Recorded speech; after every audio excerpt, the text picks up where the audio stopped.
Welcome to episode 4 of Ace Interpretations, a podcast about asexuality, fandom, and where they intersect. I'm Love the Heaven, here with my co-hosts Quartic. Hi. And KK. Hello. And today we're here to talk about genfic and Aros, or aromantic people, aromantic spectrum people. So we've got a lot to talk about because genfic is a pretty complicated category of fan fiction. And we have, got to unpack what we're talking about here and how it relates to aromanticism. Yeah, in doing some research for the term gen, because as Love the Heaven kind of pointed out, we gotta check our own understanding of the definition against what's the commonly held understanding, because sometimes we have it wrong. Yeah, so one of the things in doing research for this episode that I thought was interesting was how much the definition had changed over time. Like, I knew my understanding of genfic, and I thought that had just kind of been the way it's always been used, maybe with like slight modifications, but it has changed a lot. I don't know if we want to go into the entire history of gen. Certainly not before we give a modern definition, I think, right? Have we covered that already in other episodes? Probably not really. We haven't really given a full definition of it. We've mentioned it briefly in relation to fandoms and fics, but we haven't actually covered all of it. Okay. So one of the things that I kind of gathered is that actually I have sort of two operational definitions of genfic that I use simultaneously or interchangeably without even really realizing it. And I think some of it's almost because of the way different things get tagged and formatted between fanfiction.net and AO3. So on AO3, gen is a relationship category. When you're going through your tags and labeling, a fic that you're posting, you determine is it male-male? Is it male-female? Is it female-female? Is it gen? Is it other? You have 5 choices. On the other hand, on fanfiction.net, gen is, they spell out full out like general, which is the more archaic term. So then it's a genre. And you have things like thriller, horror, sci-fi, fantasy, family, hurt, comfort, angst, tragedy, western, friendship, romance. Pretty sure I've never read a western, by the way. It is a genre, not just a setting. Yeah, and general is one of them. Yeah. Yeah, gen then, in that context, is less about is there an absence of, shipping? Is there a lack of focus on relationship? And instead, gen is almost, does it kind of fit with canon? So one of the older definitions of genfic that I was not really aware of had been in common usage was that genfic was sort of the opposite of AU. That genfic was something that was in line with what you saw in the show. So it didn't have any non-canon relationships, and then it also didn't have any kind of non-canon settings. And that the tropes present in it would sort of, thematically everything was sort of be like an episode or like another installment of the show. And I think genfic, general fic as a genre still kind of fits that. I think I've tagged things as genfic in that sense before, where I'm going through that list, I'm well, it's not a western, it's not a horror, it's not this, that, and the other. I might pick one thing and then say, and gen. Which is weird if gen is being a catch-all for things that don't fit into any of the other categories to then put it in another category and also this catch-all. Yeah, you're not a writer, KK, but yeah, I've had the same issue. I don't know if I've put any of my things in general per se, but you pick 2 categories for your fics on fanfiction.net, and so you decide what genres, really fit this story, and I've probably done general for a lot of mine because that's the kind of thing I tend to gravitate towards writing, and I'm what is it closest to? I think I also put hurt, comfort, and family and other ones a lot, which are all overlapping with gen. So I feel like general is like maybe. Yeah, I don't want to put it unless I have to because people are probably looking for something more exciting or something. I don't know. Like, Um, but for the longest time, and AO3 actually very recently, they had an update where now you can more easily exclude tags and exclude things, whereas before you had to like type in all caps not and then put in quotes like male/male yeah, I not. never really mastered the art of not searching. So if I wanted to search for like a highly rated gen fic, and I was just kind of feeling tired of shipping focused fics. As you do. Yeah. So I put in like gen and then sort by kudos. And then the thing at the top would be a multi-fic. And it would be Steve Tony. And it would be some serious romance plot. And I would just be like, okay, what's the next thing on this list? And it would be another multi-fic. Because the multi-fics contain gen relationships and some other relationships. Yeah, it's all a matter of how people choose to tag and what they think it means. And a bunch of people are frustrated when they ship rare pairs and all the ships, all the time fics that come up for their when they search for their pair only have like their ship in the background. They want, the main ship excluded and only their rare pair as a focus or something. And the other thing though with genfic is you mentioned, you're tired of shipping as the focus, but some people are tired of shipping, period. Especially some, aromantic people might really not want romance in their story at all. And that's like at all, period. Like not even paired up. No one's married in the background, no one's dating in the background. Let's just not talk about romance This is existing. a magical world where none of that exists. That's the most extreme, side of what they hope gen is, and a lot of other things are don't really count as gen to them because there's a little too much of the romance thrown in, of the reminder that romance exists. Yeah, not even that there's romance present, but maybe like two people are married, or someone's name is Mrs., and it's like, well, there's an implied romance. And I mean, I think for a lot of people, the line is also the canon stuff. They get used to what's canon, even if it's a married couple in the background, but they get really frustrated when you're pushing at them something they see as gen, because in the canon, they're just friends, and you're saying, I want to put in the background of my fic that these two characters are dating. That's distracting from whatever they were trying to read, even if it's just a throwaway line. Mm-hmm. So it gets complicated fast. What's enough to make it not gen anymore? And there's different people have different thresholds for that. And the flip side of that is that some people equate fandom with shipping. The two are inextricably interlinked. If they're not shipping, they're not in the fandom.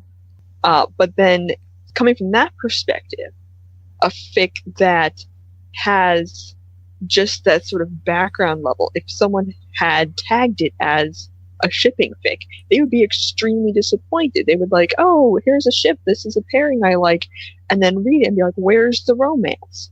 So it could also be incorrect to tag it as a gen fic if it's not, or to, sorry, no, to it's incorrect to tag it as a romance fic, as a shipping fic.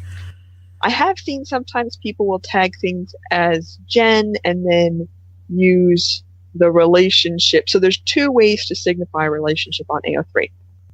One is to connect the words with a slash, and this is true for both slash fic and hetero het pairings. Yeah.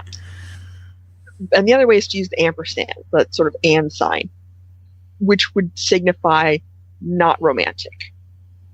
Not everybody knows this. Yeah. But of course, fanfiction.net is really interesting because it doesn't have that stuff. It doesn't have much at all, but it still has a really clear way to differentiate between gen and not gen in the sense of shipping, not in the sense of categories, because they started doing quite a few years ago, but after I had started using the site, they changed it to have, is this a pairing, put them in brackets together, versus are they just characters in your story? You can list up to 4 characters in your story, and it can be 2 different pairings, or 1 pairing and then just 2 other characters, or just 4 separate characters that are not in any particular shipping relationship is how you're demarcating it. And it can be less, yeah, and it can be less than 4 if you want, and it's not a perfect system by any means, but it is the system they use, and it probably drives a lot of what gets posted and like how you post it. And let's just sum up with writers have a tough job packaging their stuff appropriately, and that's to all of you guys for doing it. Having a 4-character maximum on, I'm going to say FNET, because that's easier than fanfiction.net. Okay. That's how I abbreviate it. So on FNET, having the 4 limit is useful if you are looking for that rare pair or just a side character who doesn't see much use. Like I wrote, I'm not really in the Flash fandom anymore much, but Captain Sing fic. And if you go into AO3 and just search his character tag, he appears in a lot of fic, but not a lot of it is from his point of view, or he just kind of like, he is present in the story the way he's present in the show, so he gets tagged, but he's not a really involved character. And so when it's limited instead to just the 4 characters, and I'm going to date myself, I remember when it was 2. Fanfiction.net started with you could have 2 characters, and then they increased it to 4.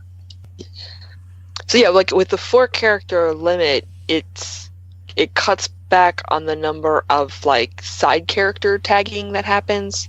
So characters just make an appearance but aren't really the focus of the story. Like if you only have to pick the 4 most important characters to the story, then if one of the characters you're interested is a minor character, you could find those minor character focused stories better, especially in like comic book and comic book adaptations that have like very large ensemble casts.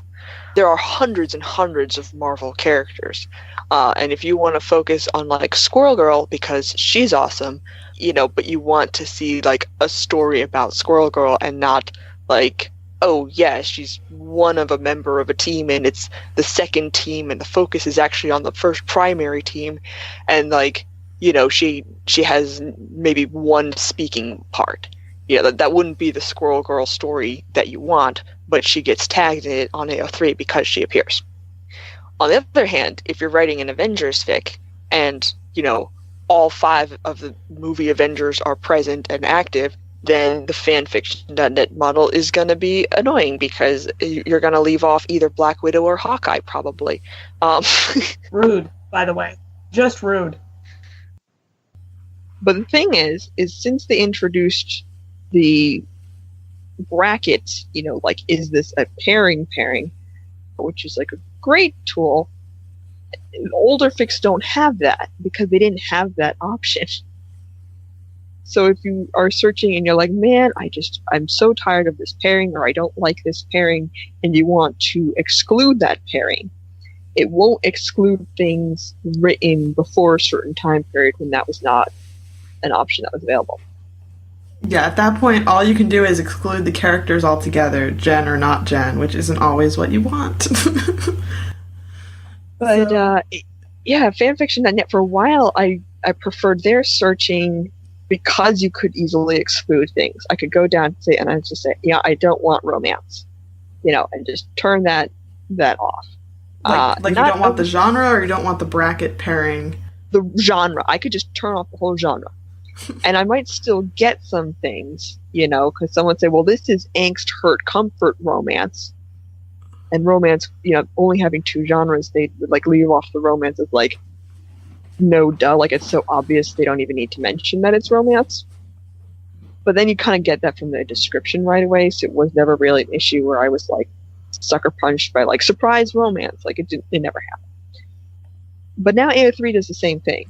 Like, I don't think I ever got around to that point. That AO3 changed their thing, where previously you had to, like, type it in and do this whole, like, tag, manipulating yourself. And now they have an exclude section. That's very new. It's, like, less than a month old. I think I have a bad grasp of time. So, KK, we haven't heard much from you yet this episode. Do you have any thoughts? Well, again, I have no experience with the creating of tags and wandering through all of that. So I was really just letting you guys go because you guys know so much more about it than I did.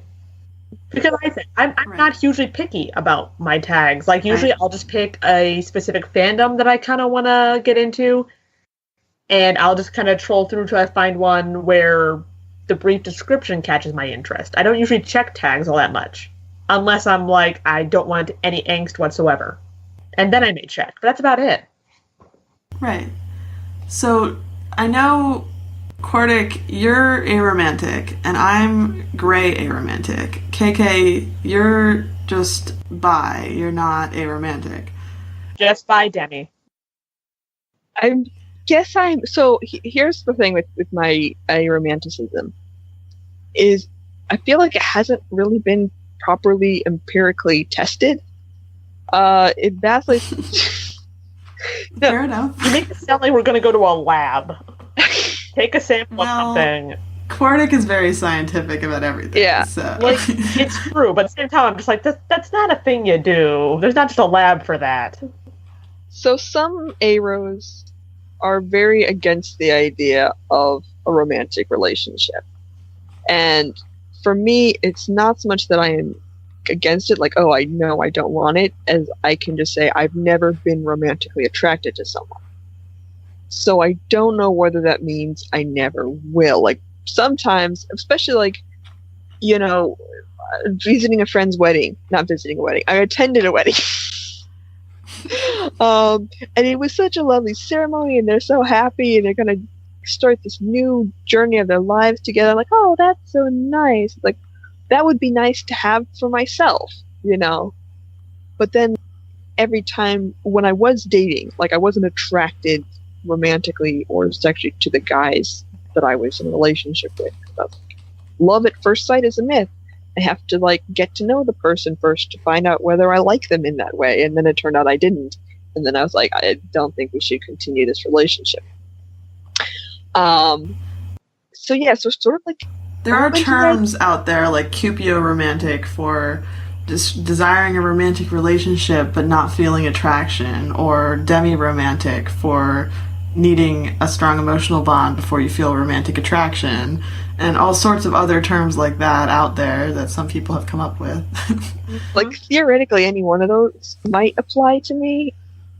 If I really sit down and work it out, though, it's like, would I actually want to be in a romantic relationship with somebody? It's like, would I want to share a bedroom with someone? It's like, no, I would want my own space. But the thing is, like, it's like a poly relationship just makes sense to me in a kind of balanced way. Like, it was uncomfortable for me when I was dating that I was my boyfriend's point of contact. Like, Everything. I wasn't ever his everything, but like getting called every day, to like, oh, hi, what's up? And I was like, why are you calling me again? Like, I don't want to talk to you every day. You were like, I talked to you yesterday. Nothing happened. Yeah, but on the other hand, it's like I like having a +1 and going out and doing things, and the idea of having a significant other, like one partner for a length of time, that to do, and then you have all like the partner benefits in society because society's set up that way. Well, you could have a queer platonic partner, and then it wouldn't have to be romantic at all, potentially, and still be a +1 You for. consider just a best friend. Yeah, no, I'm open to that idea. Like, open to having a QPP, open to having some kind of poly thing. So I don't think I'm straight up. Part of me, for use of straight, aromantic. Well, you're not non-amorous, I guess. You don't feel intrinsically non-amorous, although you're not. Exactly. Yeah. But on the other hand, I could just live by myself with my pigeons. I don't have any pigeons. That's my goal. One day. Yeah, that's the goal. Don't feel bad. I keep telling my mom my goal is hermit status. Like having a cave in the mountains, alone. Like, Tesla was an ace icon, Like, we don't have very many well, maybe we have more than we think of people who to the internet. Yeah, they think Tesla might well have been ace. and one of his quotes, like there was this pigeon, right, that he'd feed at his window every day, and he loved that pigeon as a man loves a woman. That's a direct quote. I don't think it was inappropriate the way I have mild concerns now, but go on. No, I would love that on a t-shirt. I think there are some Tesla t-shirts that say that. It's been a few years since I've heard much about Nikola Tesla potentially being a romantic asexual, but yes, he's one of the few, he could be, and that's exciting, because we want, icons to... Okay, yeah. You know what? Just because of this conversation, I am going to go on the internet later and just hunt down through all of the random sites for, like, Nikola Tesla shirts. You do that. I'm going. And someday I'm going to own a pigeon. So I think I'm like non-monogamous, like you were talking about poly being appealing in some sense or making sense to you on a level, like, I don't know. Yeah.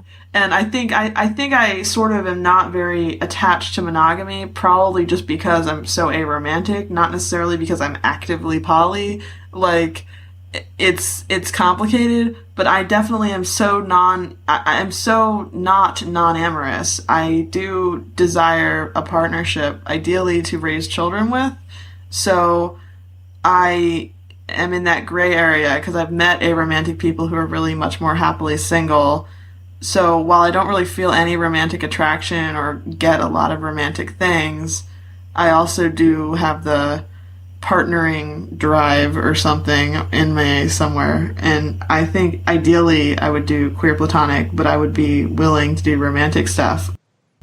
And it's complicated. It took me a long time to figure out my gray pan-romantic, gray aromantic orientation, with a few years of being WTF romantic in the middle there, and I still think that's applicable, and I think I could be possibly demi-romantic, depending on how you define it, but I've settled on the labels I decided to settle on, and it's been long enough, and I have sort of tested it with a couple people so I kind of have empirically figured out, more of where I'm at with some of these things.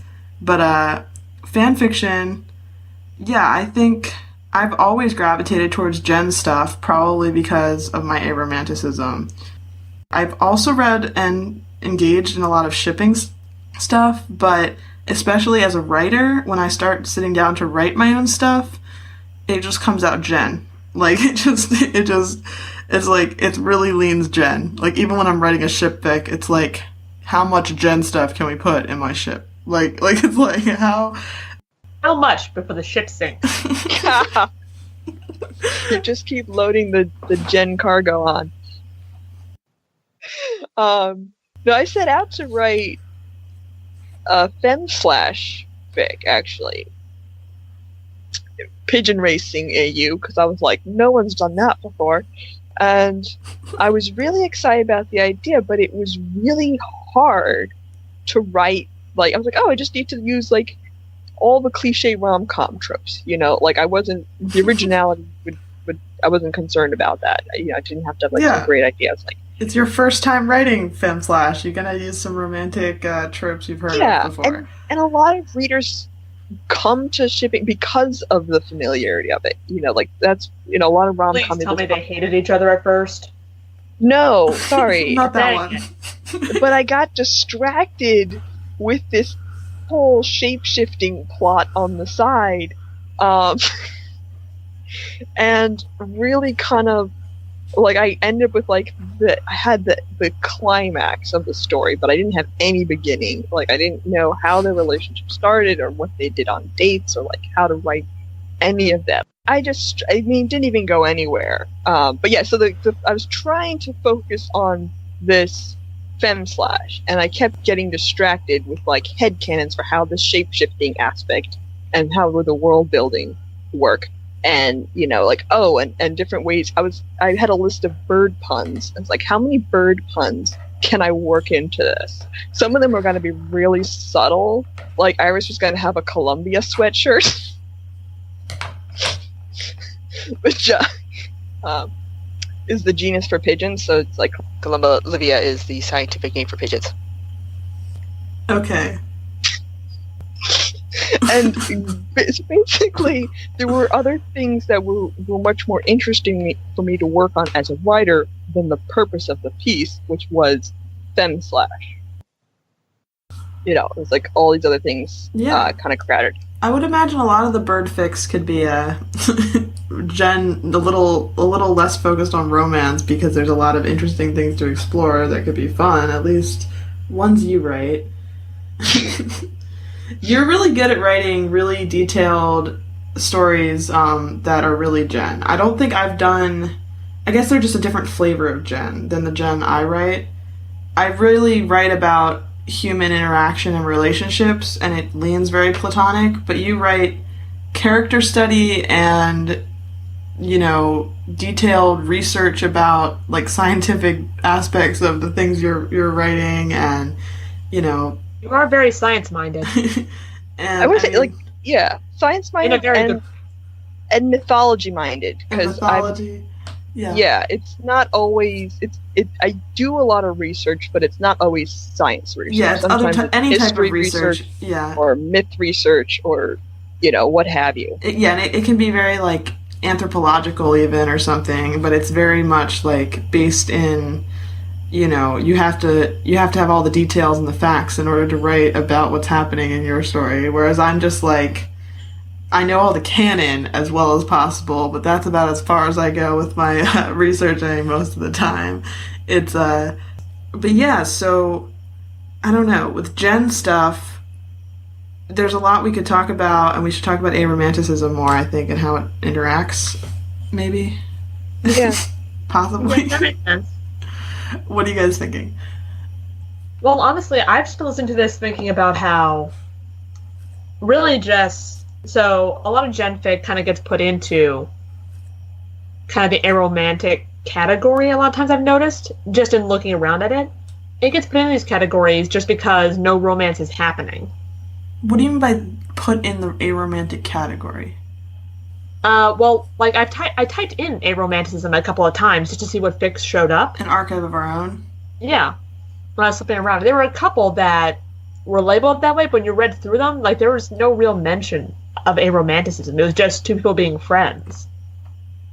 And it's given it could have been like a subtextual thing, but at least when I was reading it, it's like, this is just two friends, like, hanging out. It might have been an aromantic headcanon, or it might have been someone, like, thinking it's a non-romantic relationship and not realizing aromantic has its own meaning or something. Well, that's cool. Yeah. It's interesting, though, that people are tagging things that way on Archive of Our Own when they're just... Well, again, it could easily be, like you were talking earlier, just an issue with tagging, and again, they just did not fully understand, and... Confounding Jen with aromanticism, it sounds like. Yeah. Which, again, is interesting to me. Yeah, because... So, I think this is where we should define amatonormativity again, and how the aromantic experience is different from just being single. Or having a friend. Yeah, or exactly. Right. So, well, I think they're two separate ideas. Amatonormativity is bigger and kind of separate than what aromanticism is and isn't. But amatonormativity is the assumption that a central, exclusive, amorous relationship is normal for humans, in that it is a universally shared goal, and that such a relationship is normative in the sense that it should be aimed at in preference to other relationship types. And it's like a monogamous, central, usually heterosexual relationship, but even if you take the hetero part out, it's amatonormativity is bigger than heteronormativity, because even queer couples fall into these, the ideal to reach is married with kids and really deeply in love, and all these other details that play into it. Like this is the norm, and everyone that breaks those norms is breaking a amatonormativity a little bit. They're chipping away at it from different angles and different sides. Frankly, it should be chipped away at. And there's so many ways. Yeah, so like being a married couple that's happily child free for life and doesn't ever want to have kids is chipping at one side of some of these norms probably, and being polyamorous is chipping at another side of these norms, and being aromantic, even if it's not your, anything you do, whether you decide to have a queer platonic relationship, whether you decide to be in a romantic relationship where you don't feel romantic attraction, whether you decide to be single for life and non-amorous, you're really, whatever you do, you're going to break the norms because your identity wasn't considered when these norms came to be. Society built around the idea that aromantic people don't exist, even though aromantic people always existed. And now, there's, I don't know, somebody pick up where I left off. Well, the whole thing about marriage and everything like that came about because people wanted to bind themselves to other people to get more land or to forge alliances. So do not make marriage your standard because it was not founded on romance. Just throwing it out there. Yeah. Yeah. So metanormativity is actually, I think it's run rampant in shipping culture and fandom because we take it to even more extremes than pop culture as a whole and like general fiction that's published outside of fan communities does. We make everyone in fandom, in general, tends to kind of prioritize romance to such a high degree. They'll like the way the original fanfiction.net tags were set up, the only characters that matter at all in the story are who's dating or whatever, or who will date by the end of the story at the very least, or those kinds of like, what do you think matters? What is the point of even being in fandom? What is the draw to still be here? And part of it is that it's like it builds on itself and like it snowballs, like it starts and keeps going. If all anyone cares about is shipping, that's all you feel like you should care about, and it's all you talk about, it's all you write about. You like end up watching the canon or reading the canon as the new books come out or whatever it is, paying extra attention to your ship and ignoring everything else. And it's one way that a lot of people interact with fandom. It's not the only way, and a lot of people enjoy the other sides of it, no matter what their romantic and sexual orientations are. And yet, at the same time, fandom kind of is a fun place to have fantasies about characters having sex, and about characters kissing, and about characters cuddling and falling in love and doing all sorts of other fluffy romantic things. I admittedly do enjoy love. It's just nice to see people be happy. Yeah, so different people come to fandom for different things, and there's lots of different, things you can like about fandom. And sometimes what I've seen is that in some fandoms, the authors would try to, appeal to people who are coming to fandom for different things. So appeal to more than one audience at once. And I think Jen crossed over with Slash sometimes, where people would tag things as both and say it's like pre-Slash or Jen, whatever floats your boat, like whichever way you want to read it. And that's like a way that people could take baby steps into exploring like gay pairings without really reading anything that was explicitly gay at all. Because this ship is being treated as, well, you can see it as friendship, or you can see it as the friendship that will eventually lead to lovers off page after the end, at the end, or whatever. After this little story's over, maybe they became more than friends kind of attitude, which I know a lot of aromantic people hate the phrase more than friends, but it's Really? Why do they not like it? Because excuse my ignorance, but it puts relationships on a hierarchy. And of like, oh, there's like some kind of ladder you're trying to climb, whereas it might better be represented as just an alternative relationship, like there's not one above the other. Yeah, it's not that friendships are lesser than romances. They're just a different category, a different like flavor of feelings. They're not really just, all romances are not friendship plus, romance or whatever, plus extra things to turn it into a romance. that is one way things happen with friends to lover trope and whatnot, but a lot of people do date someone where it's romance from the beginning.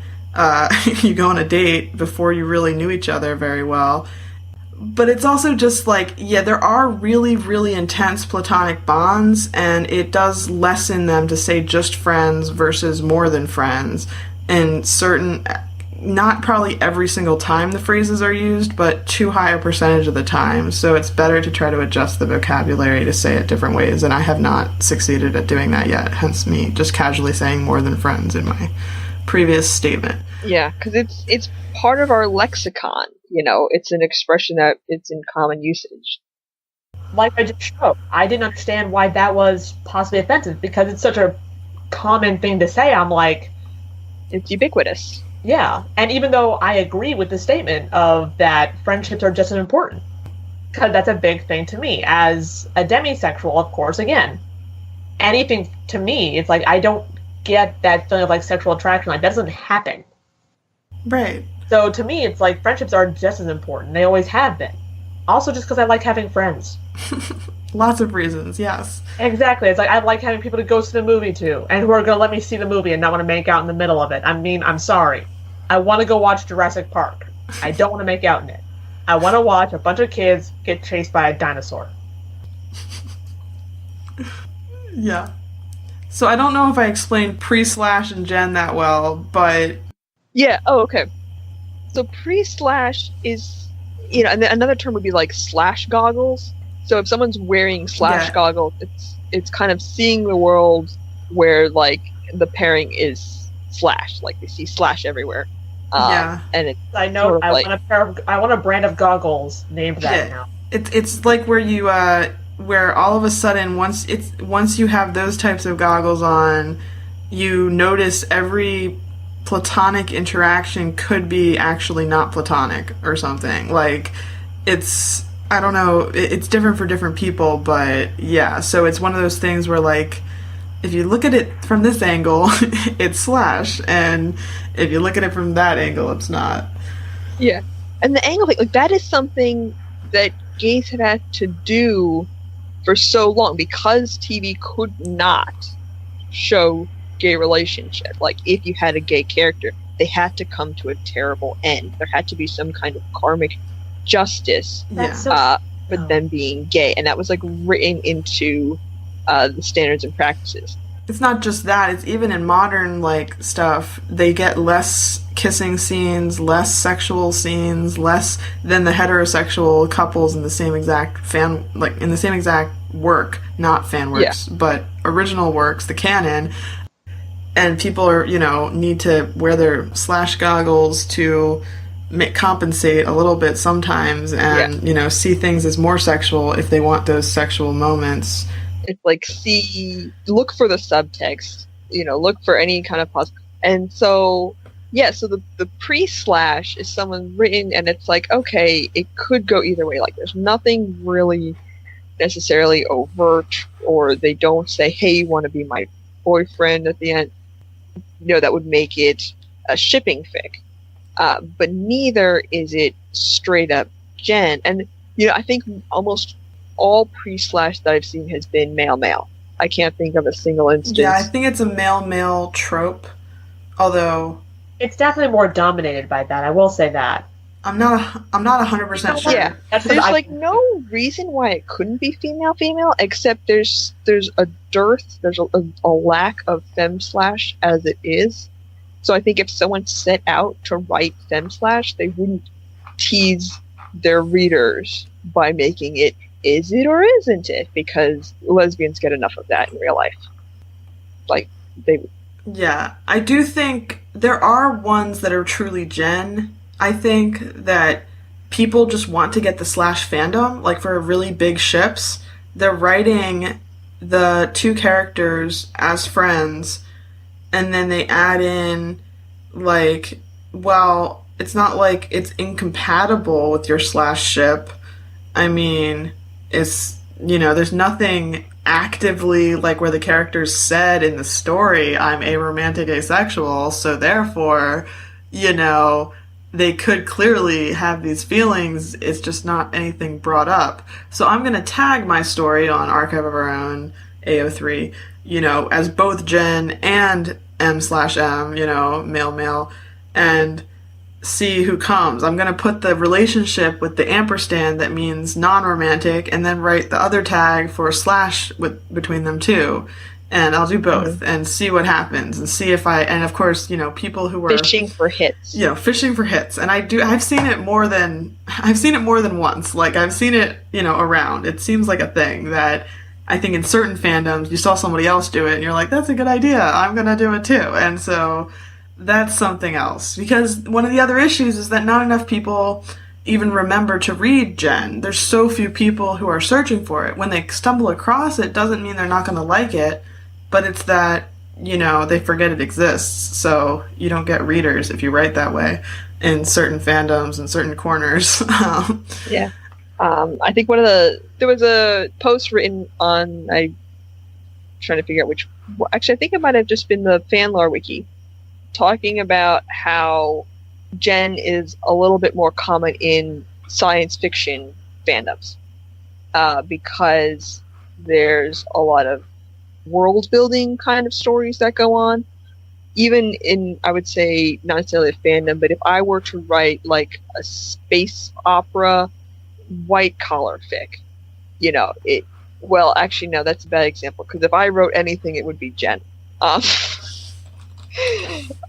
if you took a fandom that's not normally space and then wrote a space AU or a steampunk AU, it might. Well, no. Now I'm seeing the possibility, like maybe not. Basically, in sci-fi, there's more plots besides person-to-person interaction, I guess. Like, if you have to survive and your planet's running out of air, like that sort of puts dating on a back burner. Yeah. If you there's more. I mean, not even just life and death situations, but if you've got a lot of different kinds of conflict going on, you're stuck in a time loop. There's cloning going on. There's experimentation. There's body horror, there's transformation, there's plagues, lots and lots of different things to explore that if you also had romance in there, it would kind of complicate things, it would be distracting, what have you. So there's a number of reasons why, and that's, I said a number of reasons and then I gave like one reason. I think demographics also plays into it, is what the post suggests. Right. So where was I going with this? It depends on. I'm not sure. I guess it depends on the fandom. To what degree, is genfic a rarity? Because certainly I come across it more often, I guess. But even then, there's always people in fandom who will be lamenting the lack of genfic. Like, man, and sometimes, like I say, like, shipping's fine. I'll read shipping fics. I don't ship characters, though, the way that shippers tend to do. Like, they will have their ships that they're really rooting for. Whereas I'm kind of like open to anything as long as it doesn't hit any of my squicks. Do I need to define squick? Yeah, probably. I would guess so. Okay. Gosh, it's one of those things. Like, how do you define? Squicks are things that make you uncomfortable, or worse, probably, or anything that you really don't want to read, or at least don't want to read. Yeah. Scale of don't want to read to it would be the worst thing ever to read. Yeah, probably. It's like a hard nope. Like nope. Think of it this way. If you wanted to read something totally happy, this is the exact opposite. Well, no. No, it's not about the happiness factor. No, I'm saying the definition of this would be that the thing that you did not want, the thing that would make you the most uncomfortable, would be that. Right. No, If you wanted to feel the most comfortable and happy and like escape to happy your own personal happy place, the squicks would ruin it for you, I guess. Yeah. Um, oh, I also wanted to say, like especially like gay pairings. Before there was canon gay representation in media, fan fiction was like one of the only places you could really have that, Very true. and where that could be accepted. And even then, it wasn't like widely accepted. But getting into the controversies of Yeah, no, and that's really relevant to talk about Slash and talk about how that fits in with Jen and shipping and all the other stuff. It's all very relevant. okay, so here's the dilemma, right? There are definitely homophobes in fandom, undoubtedly, and there's definitely it was pretty common, like some of the things, the way people would phrase things and handle slash fic, or lack thereof, was pretty homophobic. One thing would be to give any slash pairing a mature rating, even if the content was like just teen rating. Like you mean they Because were just kissing, they weren't like yeah, like doing there wasn't anything. any content in it that would qualify it for a mature rating, but because it was, a gay pairing, that somehow made it more deviant, Or just saying warning, this includes slash in your summary or something, was treating it like it's something to warn for was exactly. Warning contains slash, like, oh, we wouldn't want to accidentally expose impressionable young people to gays. Oh no, how terrible. Whereas, Sense. like, a heterosexual relationship is like, well, that's fine and normal. Like, no one's saying contains male-female kissing, or in big letters, or like, contains a normal marriage. They weren't like warning for those sorts of I think we sort of imply that people who put slash warning things on are homophobic, but actually it's indicative of like the homophobic culture we live in, because sometimes those are actually it's in self-defense, right? Like another common thing is to say contain slash don't like, don't read. So it's like not wanting just the random hate to be dumped on you and on the story, and like the really aggressive attacks. So it's more like, please, if you don't like it, just do yourself a favor and don't even bother coming in here and don't read it. I'm telling you, you won't like this, so just please ignore it instead of coming on the offensive and attacking me for it. Those large, bold warnings are sort of a sign of how slash is treated in fandom and in society, that it's what's the word? It's not the cause, but not the effect either. It's a symptom. It's not the thing that is perpetuating homophobia, but it is sort of like a result of homophobia. I don't know if I've made any sense. Yes. Okay. So then, enter asexuals or aromantics or aroaces who want to find the genfic that does not have any relationships. The fandom, like a lot of fandoms, is dominated by slash fic. And then there's this sort of quandary that like is then complaining about the amount of slash fic homophobic. Yes, it's better to wish there was more genfic, but then you can be ace and homophobic. Like, they're not mutually exclusive. So someone could be homophobic and also, want there to be more genfic.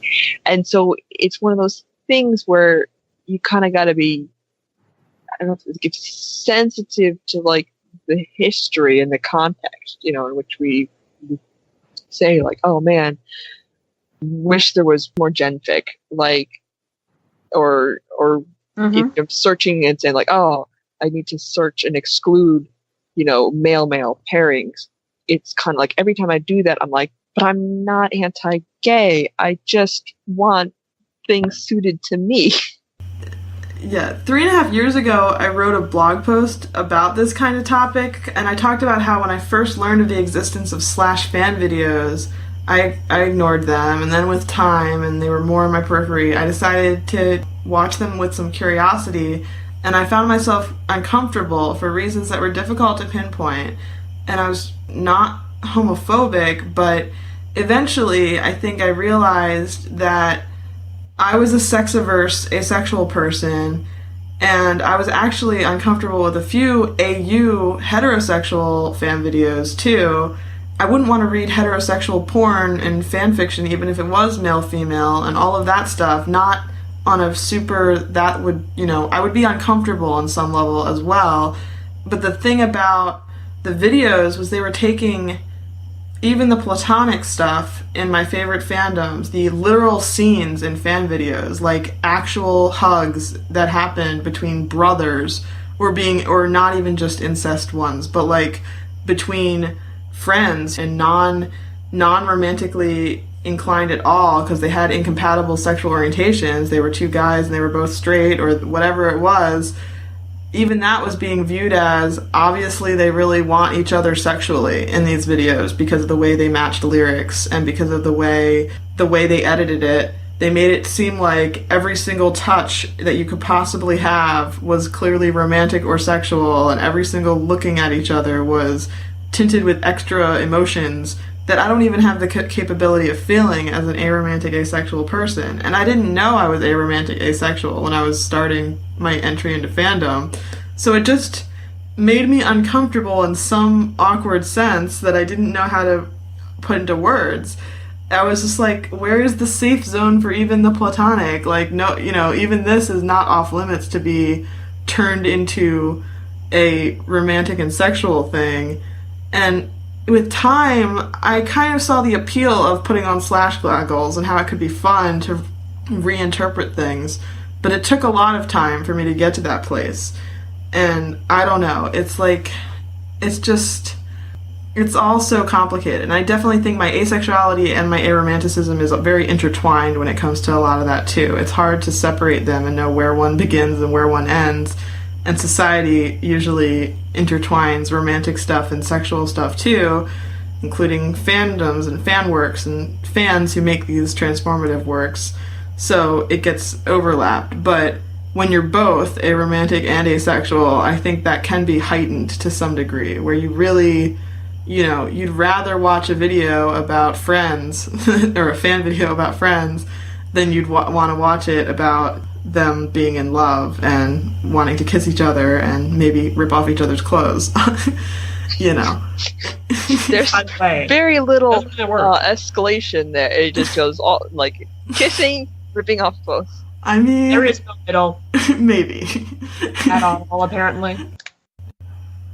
Yeah, I mean, I guess one other thing is just aromantic people and non-aromantic people, or alloromantic people, both can appreciate and have platonic relationships in their lives. The vast majority of people have deep relationships with friends and family members, and and even just character study stuff can also count as Gen fanfiction. So Gen covers platonic relationships, and it covers adventure stories and character studies and internal, like, things that just don't have to do with romance, and it can be a lot of different types of stories.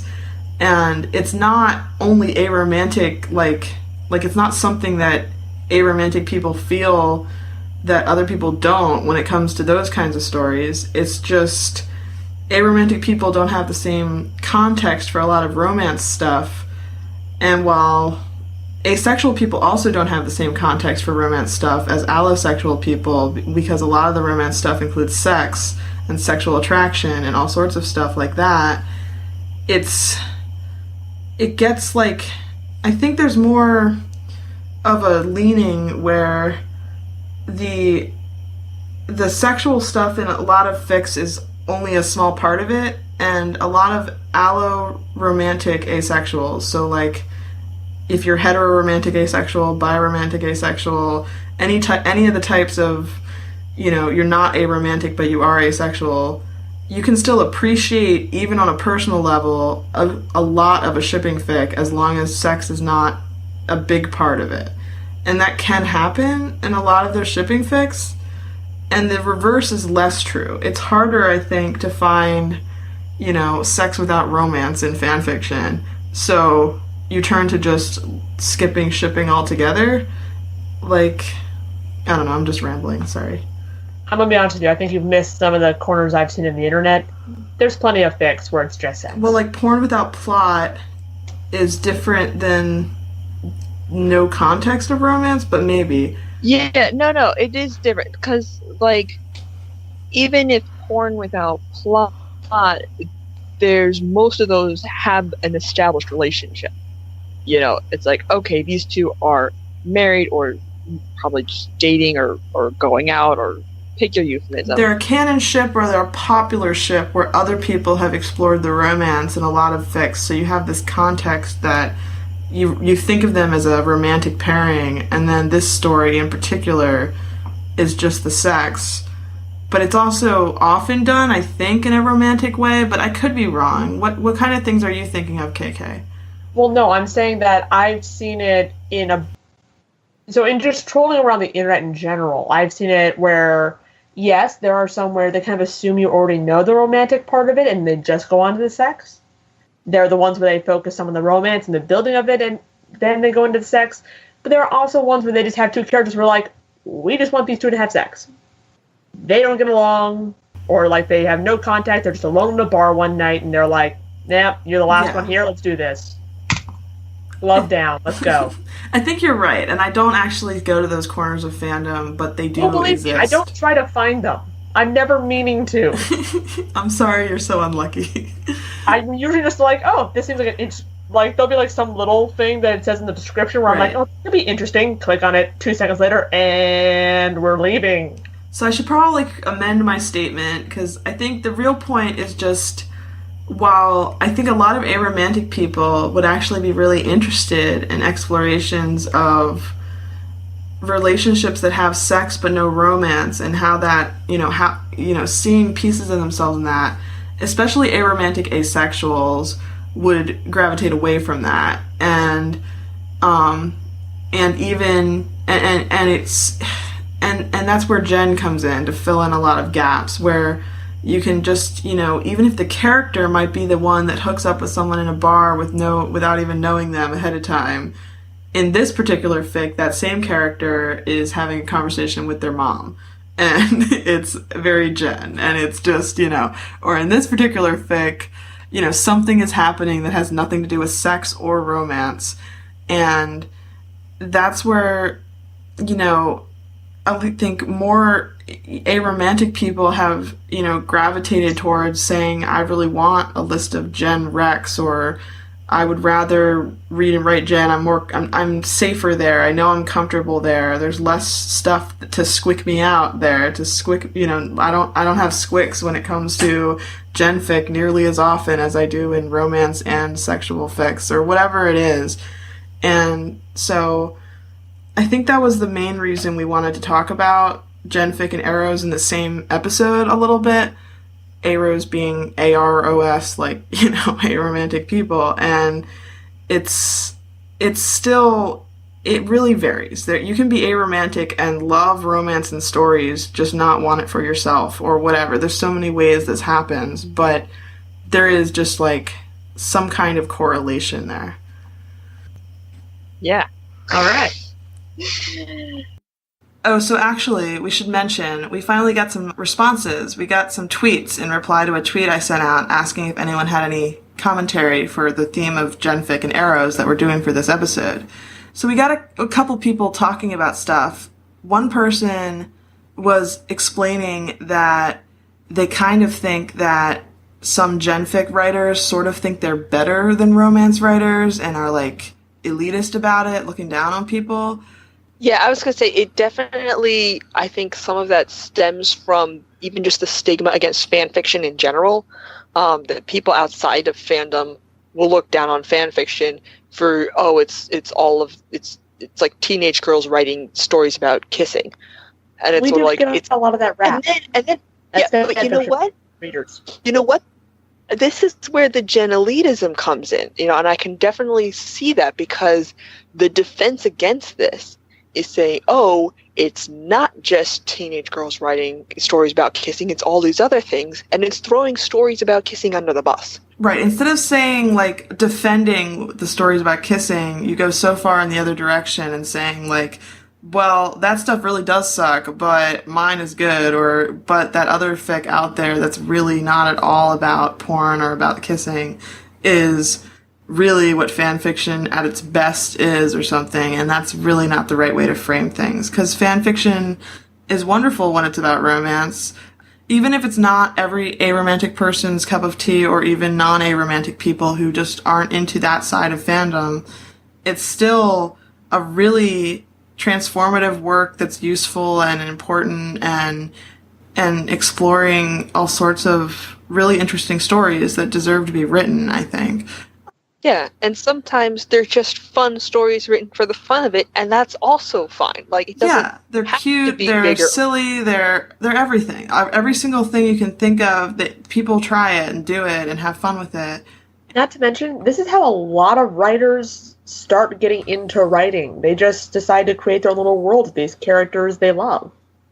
And that's adorable and lovely. Leave them alone. And then there's also just people complaining that, as aces, as aro aces, you try to find representation that sort of represents yourself.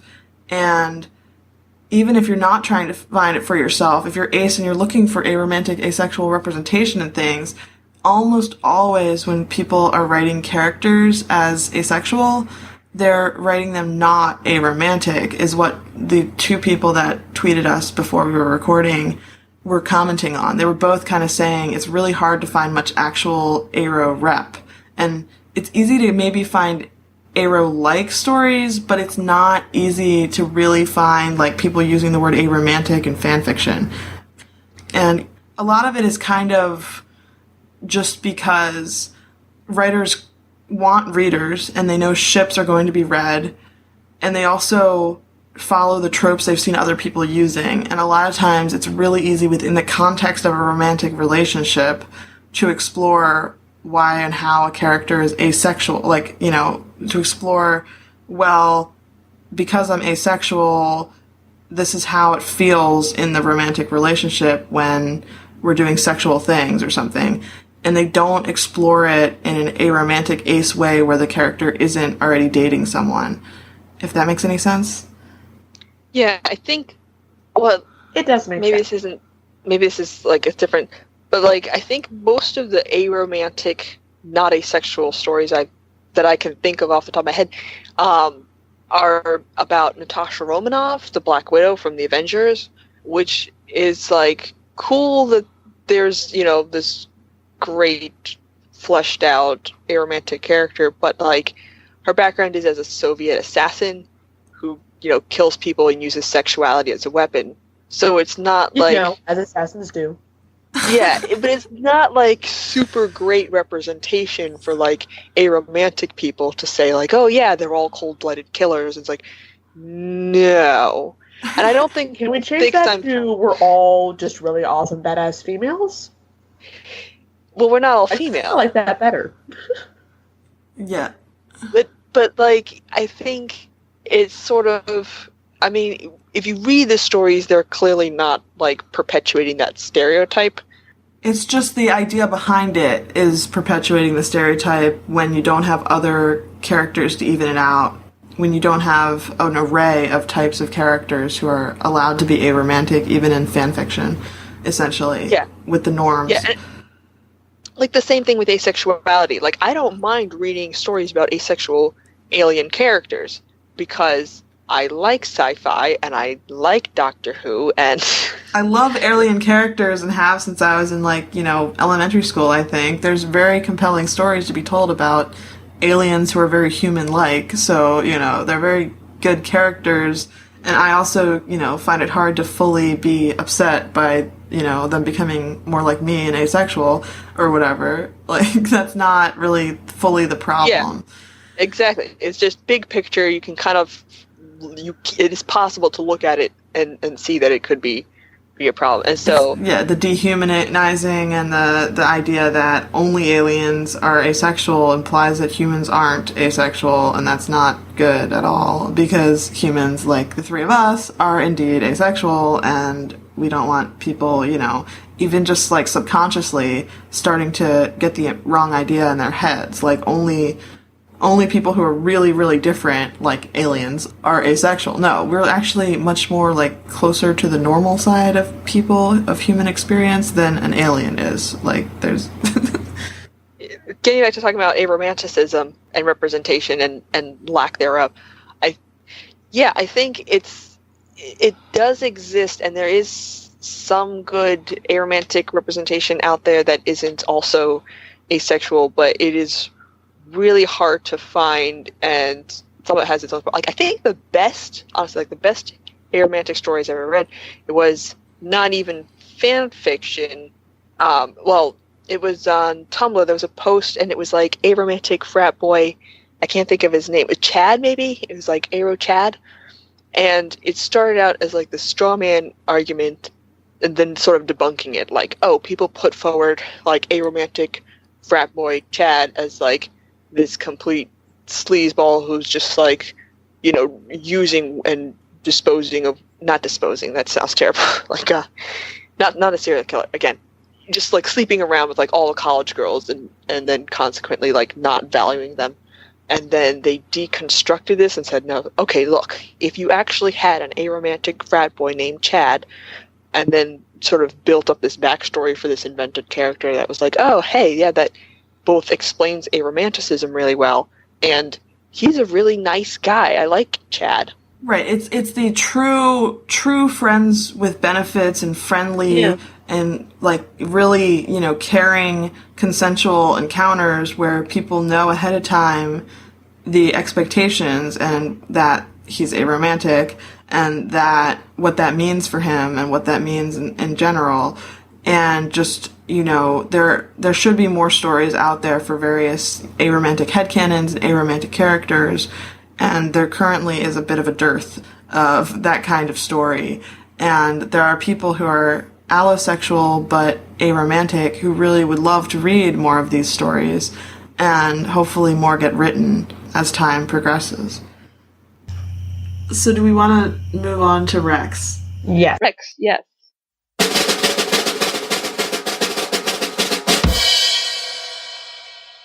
Alrighty, so for this week, I actually admittedly had a bit of trouble finding a fic to rec, and this is just because, again, I don't usually kind of read gen fic, and also because most of the ones I found just didn't strike me very much. There's even one that was super short that I found kind of disappointing, just because it was so short. So the fic I'm actually going to go with is actually titled, it's from Yuri on Ice again, and it's titled Pitchit and Yuri versus Valentine's Day. It's by Lightning Caters, and it's like 3,000 words, just the one chapter. But I thought it was kind of a cute fic of like two friends who just kind of like spend Valentine's Day being like, hey man, happy Valentine's Day. That's all I got. All right. In contrast, I've got a 56,000 word gen fic. How dare you throw shade like this? I don't even know how you find these things. They're so long. I mean, it's great. I like long fics, but I'm like, I struggle to find them in the first place. Yeah. So this is in the Merlin fandom, the BBC TV series. It is called The Best Laid Plans by Disa Lang Lois. And it is a really nice example of what plotty genfic looks like, as you can probably tell from the length of it. It also is a really good, I think, and again, I can't say for certain because I'm in the Merlin fandom, but I think this is a story that is understandable even if you haven't seen the show, because it is written from an outside point of view character. There's this, I guess there's some things that are a little bit easier to understand if you know the show context, but a lot of it you don't need to know the show. So in the show at one point there's a dragon and it burns up all these bad guys, and it's like, yay, the bad guys got burned up. But this is a story of some of these mercenaries managed to escape the dragon fire, and they're like, no amount of gold is worth that.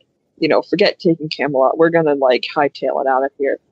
But then they steal some Camelot cloaks to as a disguise to help them get away, and end up getting kind of shanghaied into this go kill this griffin thing because they get mistaken for actual knights. And so then they're like, okay, we'll keep up the pretense that we are knights. And then they run across some actual Camelot knights and decide to continue with the charade rather than risk being killed by the knights. But it turns out, unbeknownst to them, these new knights are in fact King Arthur. So, and the Knights of the Round Table. So, I might not be explaining this very well, but you're fine.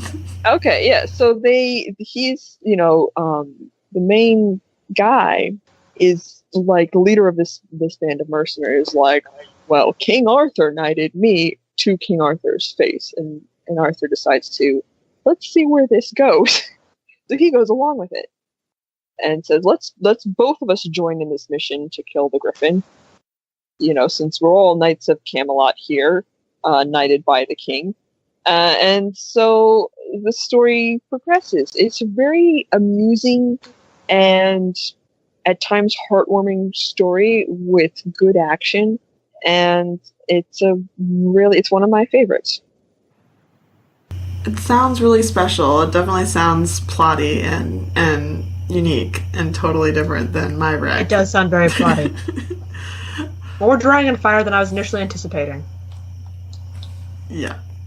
So, I picked a fic called Still Life with Blaine by Flaming Muse. It's in the Glee fandom, and it's about Carol, Kurt's stepmother, and Blaine comes over to try to get something out of Kurt's bedroom, and he's going to perform with the Glee Club, and he wants his pocket square, and it's this character study and exploration. It deals with Carol's grief over her son that died in canon, and the actor died in real life, Corey Monteith, and it's a very touching story about just motherhood and feelings towards all these boys in her life, Kurt and Blaine and Finn, and it's very much not about shipping, because it's Carol's point of view towards three, kids that all are sort of her children. One will be her son-in-law one day, and she knows it in the story. And I really like this style of just spend 3,000 words, that's how long this one is, spend 3,000 words exploring a platonic relationship, and one that you don't really get to see much of, if any, in canon, but that feels very realistic because all these characters really well, and they have these kinds of interactions with other characters, and you get to get a feel for the missing scenes that could have happened in the middle of the show. And it's very canon compliant, very just emotional and not plotty at all. So that was the one I wanted to rec this time. Alrighty. Can I put in just a plug, since I this time had it's kind of spoiled for I was undecided, should I rec this one or this one? Sure. If people are if you want, you can tweet us at AceTerpretweets and just ask hey Quartic, can you give me a Gen Fic rec in a particular fandom? And if I happen to be in that fandom, I am more than happy to just chuck some fic your way. You can also ask us for recs in any fandom any of the three of us know, and we can all try for whatever genre, whatever you're thinking of. We can try to find something that we would rec to you. We're in a lot of fandoms if you combine the three of us together. Yeah. I feel like if you combine the three of us into one human being, we would just be one of the giantest nerds ever. And you don't have to tweet us. You can also email us at aceterpretations@gmail.com. We have gotten some tweets now. Yay. We have not gotten any emails so from fans. Happy about this tweet. Thank you guys really for the well tweets. thought out. They were really, and yeah, we got insightful. Twitter threads from 2 people before this episode with detailed thoughts on genfic and aromanticism, and we really appreciate it. It was really Insightful. insightful. Yeah, they were both very insightful Twitter threads. So yeah, so remember you can find us on Twitter at AceChirperTweets, and you can email us at acechirpertations@gmail.com. By the way, guys, we're now on iTunes. Yay! So if you would, please go give us 5 stars if you love us. It really helps us out. This was a really fun episode, even if we were a little all over the place, and we have more thoughts that are sort of in this vein. So the next episode we've decided is going to be kind of about queer platonic relationships and bromance and stuff like that. We haven't really decided on the title yet, but KK is about to fall asleep, It's been a long day. and Quartic, Is melting into a puddle. and I think the rest of us probably should go to bed as well. Quartic is also tired, sleepy I'm over sure. there. I'm a very tired puddle. Tired puddles all around. So, thank you for listening. Yes, thank you. Please let us know if you like this episode, if you wish we said something differently, any type of feedback, we really would welcome it. And also check out our AO3. We have lots of stuff on And there. check out our Archive of Our Own account, yes. Yes, we have an Archive of Our Own account with links to various things we mentioned in this episode and streaming of our episodes. Okay, so it is time to say goodbye. This is Love the Heavens signing off. This is KK saying good night. This is Quartic Moose. See you later. Bye. Bye. Bye.